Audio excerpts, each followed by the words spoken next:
बाहेळा येथील प्रभाकर बांगर आणि त्यांचं कुटुंब ज्यांची वैद्यकिनीच्या टोल नाक्यावरती शेती आहे, त्या ठिकाणी हा राहुल शिंदे आणि अशोक शिंदे हे तो टोल नाका चालवतात.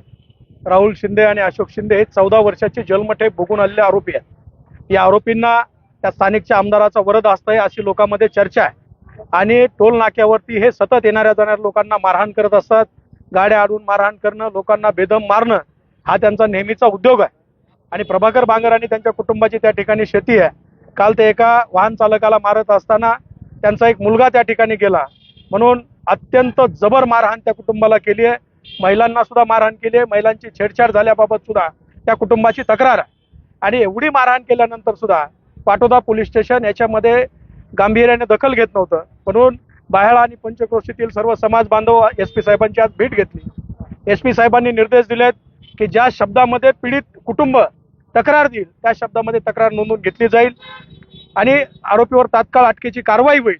आज बीड जिल्ह्यामध्ये अत्यंत वाईट परिस्थिती आहे.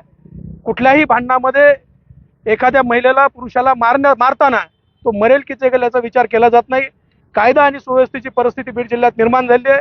SP साहेबांनी याच्याकडे गांभीर्याने बघावं आणि हे जे लाईफ पनिशमेंट मधले जे प्रिझनर आहेत दोन्ही हे शिंदे बंधू यांना तात्काळ अटक करावी, कारण हे गुन्हेगारी प्रवृत्तीचे न्यायालयाने सुद्धा सिद्ध केलेलं आहे. आणि जर याच्यामध्ये तात्काळ कारवाई नाही झाली तर एक मोठं जन आंदोलन या बीड जिल्ह्यामध्ये उभा राहील. पुन्हा एकदा दोन समाजामध्ये वेगळा मेसेज जाऊ नये याची काळजी पोलीस प्रशासनाने घ्यावी अशी मी पोलीस प्रशासनाला विनंती करतो आणि तात्काळ या लोकांवरती गंभीर गुन्हे दाखल करून या लोकांना अटक करावी.